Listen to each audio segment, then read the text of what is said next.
俺がレペゼン日本神話スサノオよ。ネクタイしたくないからアルバイトしながらラップするマイヨマイヨ。最初焼きたて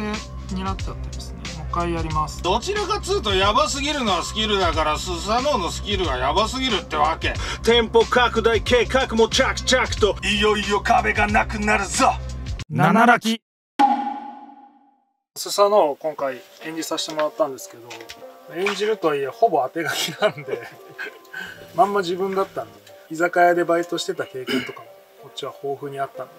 まあ違和感なくやらせてもらいました。まずこれね、絵があって、これがもうすごいんですよ。すごいわけよ。これで居酒屋の店長っていうところで、これ今気づいたんですけど、どうやって料理してるすごいよね。だからもう手ないっすよ。そう、そこも含めてなんか自分もなんか楽しみですね。これね、一緒に見る方々と一緒に楽しみたいなっていう作品なんじゃないですかね。すごいから、もう期待しかないでしょ。だってこれっていう感じで、もう面白かったですね。ちょっとどういう感じにしようかなとね、呂布カルマさんとのこの絡みってい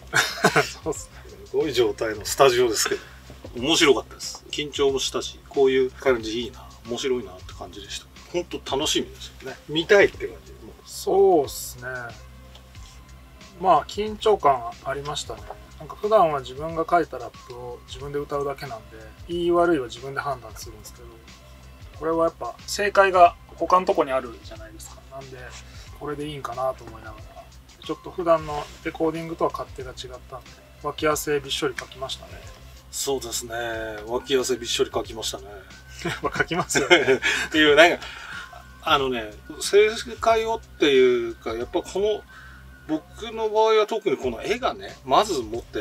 もうぶっ飛ばされてたんで、これが喋るんだもんなっていうところと、普段の感じも出してもらってっていうところのバランス感覚っていうか、声で参加させていただいてということで、まあ聞き取れるかどうかっていうところの含めてですね、結構緊張感もありながらやりましたけどね。で、スサノオさんがですね、もうね、撮るの早くてですね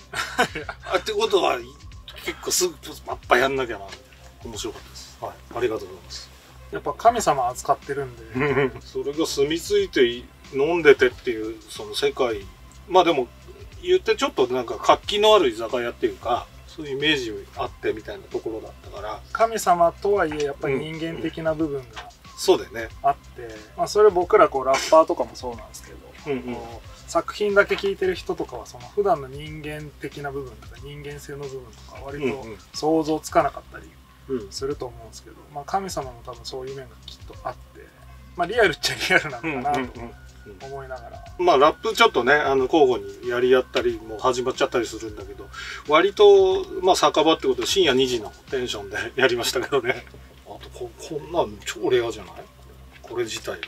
が大変なことになってる。でもこれだもん。相当気に入ってるっすね。これ気に入ってるっすね。縁起のいい場面で面白いよね。使われたらいいですよね。まあ拙い声優仕事だったんですけど、温かく